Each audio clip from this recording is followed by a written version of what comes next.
untuk IPL sudah berakhir dan weekend ini IPL kembali akan bermain, lalu akan ada partai yang seru di Serie A. Bagaimana? Nah, kita akan ulas di video kali ini.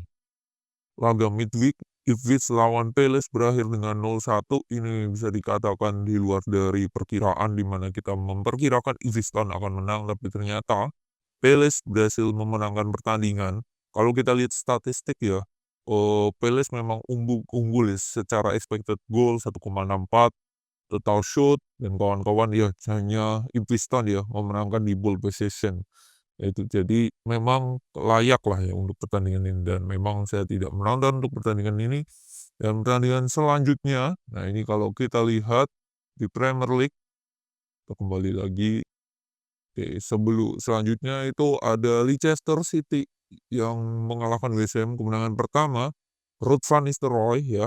Ruud van Nistelrooy memenangkan laga pertamanya dengan catatan yang cukup oke ya, cukup oke. Dia berhasil memberikan efektivitas lah. Efektivitasnya oke banget untuk si Leicester. Tapi secara statistik memang West Ham ini hasilnya lebih unggul ya. Cuman, nah ini permainan dari West Ham ini kurang greget ya. Mungkin kemungkinan besar lah Lopetegui akan diganti sih. Akan diganti.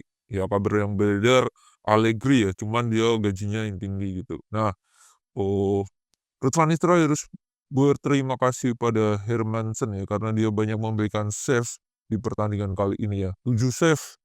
Ya, 7 save dia torehkan di pertandingan ini. Jadi 3 poin, permainannya oke untuk Hermansen. Oke, nah ini partai selanjutnya juga di luar dugaan Everton bisa mengalahkan Wolverhampton 4-0 ya. 4-0. Meskipun 2 gol diantaranya itu berasal dari bunuh diri ya. Gol bunuh diri dari Dawson ya. Ya, win is win. Dan akhirnya Man City memutus rantaian kekalahan 4 kali berturut-turut, 3-0 lawan Nottingham Forest. Saya pun juga memprediksi City akan menang. Cuman saya mengiranya ya City akan kebobolan juga, tapi ternyata dia berhasil clean sheet. Tapi Haaland masih belum bisa mencetak gol, tapi dia memberikan sumbangan assist. Ya, dia memberikan sumbangan assist di pertandingan kali ini. Ya assist dengan 2 shot saja. Nah, ini juga menunjukkan bahwa Haaland masih belum oke juga ya, 5 match terakhir. Selanjutnya Newcastle Liverpool. Nah, ini di luar dugaan 3-3, dan harusnya si Liverpool ini bisa dapat 3 poin. Cuman, nah ini Gallagher agak sedikit lengah kalau saya bilang ya. Gallagher, menit akhir, crossing dilakukan oleh Newcastle, tapi dia harusnya itu bisa menepis bola, tapi dibiarkan dan Sarr mencetak gol. Salah man of the match, 2 gol, 1 assist. Dan, di sini juga kita tidak bijak lah ya kalau hanya menyalahkan Gallagher aja dengan 3 poin, harusnya bisa dapat 3 poin, karena lini belakang dari Liverpool ya, Gomez dan Van Dijk ini kelihatan keteteran banget ya.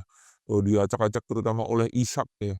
Oleh Isak tampil oke banget. 2 shoot, 1 gol, 1 assist, bahkan gol pertama itu gila banget. Gol pertama Newcastle dari Isak tuh menunjukkan predator predator striker lah ya.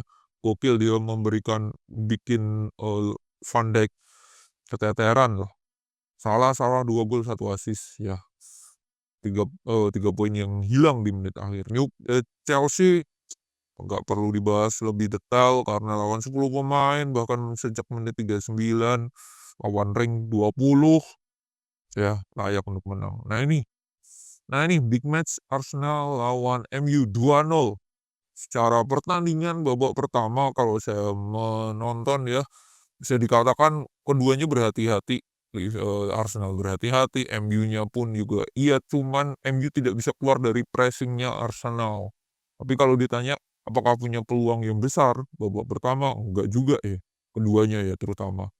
Nggak hanya MU doang gitu. Nah, si Arsenal babak kedua lebih greget, lebih mau itu, dan dia menunjukkan salah satu keunggulan mereka ya, set piece-nya memang luar biasa sih. Set piece dari si Arsenal ini harus diakui ya. 2 gol, dan karena dia juga expected goal ini rata-rata ya gara-gara dari set piece itu ya. Dan ini buah dari pelatih yang dia didatangkan dari City ya, yaitu Nicolas Jover ya. Dia gabung sejak di Arsenal 2021, dan dia wow luar biasa. Dia di City sebelumnya tactical coach-nya City 2019 sampai 2021 dan 2021 ini ke Arsenal ya. Ini spesialis bola matinya Arsenal. Gokil nih kalau saya melihat pertandingan kali ini. Aston Villa, Brentford. Saya mengira Brentford akan menang, tapi ternyata di luar dugaan Aston Villa bisa menang. Mungkin ini akan menjadi pelecut semangat untuk Unai Emery dan kawan-kawan lah. Ini sih, ini bagus sih, catatannya juga oke. Watkins juga kembali meskipun penalti, tapi sangat berharga ini. Fulham, Brighton ini pun kita mengiranya pun Brighton akan menang, tapi ternyata Fulham, Iwobi tampil luar biasa dengan 2 gol. Terus juga di partai terakhir Bournemouth lawan Spurs ini pun juga kita gadang-gadang Spurs akan menang, tapi ternyata kalah. Jadi partai midweek ini banyak memberikan kejutan ya, banyak memberikan kejutan. Dan sebelum match ke-15 Liverpool rank 1 selisih 7 poin dengan Chelsea, lalu Arsenal juga 7 poin, lalu City dengan Liverpool 9 poin ya. Brighton rank 5 dan seterusnya. Fulham ini di rank 6. Wow. Nottingham 7, 8 Aston, 9 Bournemouth, 10 Spurs, 11 Brentford, 12 Newcastle dan 13 MU. MU kembali ke rank 13. Oke, partai weekend nanti siapa yang akan bertanding? Nah, ini ada derby Merseyside, Everton lawan Liverpool. Harusnya Liverpool bisa menang meskipun ini derby, tapi saya menjagokan Liverpool lebih diunggulkan ya. Lalu Aston Villa Southampton. Southampton agak PR dan Aston Villa lagi dapat pelecutnya kemarin menang lawan Brentford, harusnya Aston Villa. Nah, ini agak lumayan seru nih. Brentford lawan Newcastle. Di satu sisi Newcastle lagi gila di saat pertandingan lawan Liverpool. Di satu sisi Brentford pun lagi terluka habis kalah dengan Aston. Harusnya ini menjadi partai yang oke. Ditambah ini dimain di kandang Brentford. Palace City, harusnya City tidak mendapatkan kesusahan lah yang bisa menang. Lalu MU Nottingham Forest, harusnya MU bisa menang. Fulham Arsenal, harusnya Arsenal menang. Ini harusnya ambil yang bisa dimenangkan oleh Arsenal ya. Ipswich Town dan Bournemouth. Nah, ini saya melihat ini laga 50-50. Saya melihat ini imbang. Leicester City kembali ujian didapatkan oleh Ruud van Nistelrooy menghadapi Brighton. Brighton lebih saya unggulkan, mungkin akan menang tipis. Nah, ini ada derby London, Spurs lawan Chelsea. Saya lebih unggulkan Chelsea tipis ya. Cuman ini di sini diuji ya. Enzo Maresca dan kawan-kawan diuji bagaimana dia bisa perform apa enggak ya lawan Spurs. Ini diuji sih kalau di sini pertanyaannya. Dan terakhir West Ham Wolverhampton ya. Saya lebih menjagokan Wolverhampton sih di sini. Saya tidak melihat Lopetegui memberikan dampak yang signifikan untuk klub. Itu sih sudah layaknya dia dipecat. Oke, di Serie A. Nah, ini di Serie A Inter Parma, harusnya Inter calculate win. Nah, ini Atalanta lawan Milan. Ya, Atalanta lawan Milan. Di satu sisi Atalanta di rank 2 dan dia harus mengejar Napoli. Milan pun harus menang kalau pengen punya merangsek ke zona Eropa ya, 6 besar. Jadi ini partai yang lumayan sengit. Atalanta Milan. Genoa Torino, saya lebih menjagokan Torino. Juve Bologna, Juve mungkin akan lebih diunggulkan sedikit meskipun ini bisa dikatakan Thiago Motta akan melawan mantan klubnya ya. Roma Lecce, Roma harusnya menjadi kemenangan pertama Claudio Ranieri bersama Roma. Vio Cagliari ya, Vio tetap lebih diunggulkan. Hellas Verona, Empoli ini laga 50-50. Venezia Como, dua tim papan bawah. Kalau Venezia, klubnya Jesus ini pengen keluar dari zona degradasi, harusnya bisa mengalahkan Como. Napoli Lazio, harusnya ini partai seru, cuman saya lebih menjawabkan Napoli karena Lazio membuang kesempatan waktu kemarin ya, minggu lalu lawan Parma dia kalah 3-1. Monza Udinese, ini Udinese lebih diunggulkan.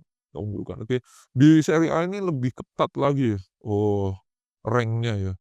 Napoli dan Milan ini selisihnya hanya 10 poin ya, peringkat 1 sampai 7. Peringkat 5 sampai 5 ini 28, 5 sampai 3 ini sama 28 tuh poinnya. Ya, ini jadi akan jadi weekend ini juga akan jadi penentuan apakah akan ada perubahan-perubahan di klasemen nantinya. Ya, jadi itu tetap kalau saya melihat ya banyak laga-laga yang kiranya bisa menjadi kejutan, di antaranya tadi ya Atalanta versus Milan dan Spurs lawan Chelsea. Kita mau lihat ya bagaimana Milan 4 pertandingan tidak kalah dan Atalanta streak win terus di 5 pertandingan. Ini berhadapan di satu sisi di Premier League ada yang namanya derby London ya. Spurs lagi naik turun gak jelas. Ya Chelsea lagi oke-okenya. Nah ini kita lihat ya seberapa konsistennya dia Chelsea ini. Kalau dia mau memberikan kejutan dan lebih memberikan tekanan kepada Liverpool ya harusnya menang. Gitu sih. Tapi Enzo Maresca kemarin mengatakan kita tidak belum masuk ke dalam jajaran apa ya, bisa dikategorikan bersaing untuk meraih gelar Premier League karena skuad kita tidak seoke Arsenal dan City maupun Liverpool. Dia mengatakan seperti ini. Ya merendah lah. Ya, kita lihat seperti apa Chelsea apakah konsisten.